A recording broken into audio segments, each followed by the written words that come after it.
Matot-Masei. The parsha opens with an account of the laws regarding vows and oaths. Its position here, though, near the end of the book of Numbers, as the Israelites approach the destination to the Promised Land, is strange. The Torah up until now was describing the last stages of the Israelites' journey to the Promised Land. The command to divide the land by lot to the tribes. Moses has been told by God to prepare for his death, and he asks God to appoint a successor. But then the narrative breaks off into extended account of sacrifices to be brought in various days of the year. And then comes a section which the Parsha opens with, the vows and oaths. But why is it here? The superficial reason is because the previous section deals with sacrifices and that is related to vows. But there is a deeper answer, one that goes to the very heart of the project on which the Israelites were about to embark once and cross the Jordan and conquer the land of Israel. One problem, perhaps the problem, to which the Torah is answered to. Can freedom and order coexist in the human sphere? Can there be a society that is both free and just at the same time? Because we know that there could be freedom and chaos. That was a world full of violence before the flood. And we know that there could be order without freedom. That was Egypt, from which Israelites were liberated. Is there a third alternative? If so, how can it be created? Well, the answer the Torah gives to this question is to do with language. It is with language that God created the world. And God said, "Let there be," and there was. One of the first gifts God gave humanity was language. When the Torah said that God formed man from the dust of land and breathed the breath of life into his nostrils and man became a living being, the Targum translates the last phrase as the man became a speaking being. For Judaism, speaking is life itself. However, Judaism is particularly interested in one unusual use of language. We use language to describe and communicate, categorize and explain. Language, in this sense, is a kind of picture of reality, a translation of what is into a set of signs, symbols, and images. But we can also use language to quite a different way. Not to describe what it is, but to do something. To commit ourselves to do some form of behavior in the future.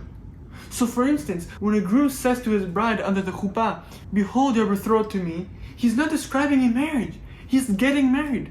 And when in ancient times the bidding declared a new moon, they were not making a fact, they were creating a fact. They were turning the day into a new moon. Similarly, when a judge bangs the gavel and says a court is now in session, he is not making a statement of fact. He's actually bringing the court into session. Vows and oaths are exactly this, obligations created by words. They're commitments to do something or refrain from doing something. A vow, a neder, affects the status of an object. If I may vow not to eat something, that something is now, for me, forbidden food. An oath, a shvuah, affects the person, not the object. What is now forbidden is not the food, but the act of eating it. So seriously does Judaism treat verbal undertakings that one act of annulment, kol nidrei, takes place at the start of the holiest day of the year, Yom Kippur.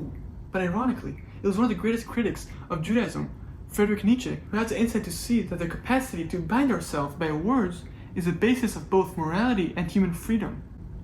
To breed an animal with a prerogative promise, he wrote, "Is that not the real problem of humankind? For in order to have that degree of control over the future, man himself will really have to become reliable, regular, and necessary, even in his own self-image, so that he, as someone making a promise, is answerable for his own future."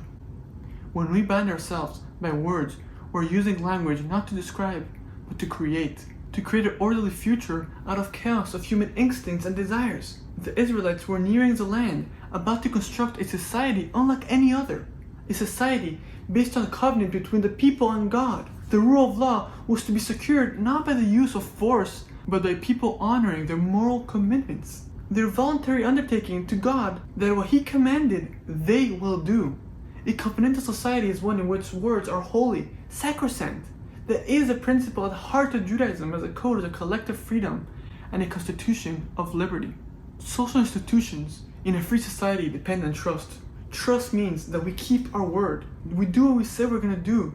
If trust breaks down, social relationships break down, and then society must enforce order by other means, by law enforcement agencies or some other use of force. Order can still be had, but at a price. When force is widely used, society is no longer free. The only way free human beings can form collective and cooperative relationships without recourse to force is by the use of verbal undertaking honored by those who make them.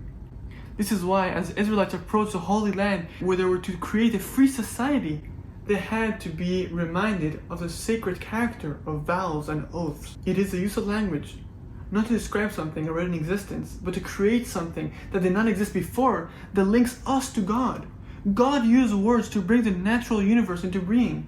And God said, and there was. We use words to bring the social universe into being. What the Torah is telling us is that words create because the words are holy. That is to say, they bind.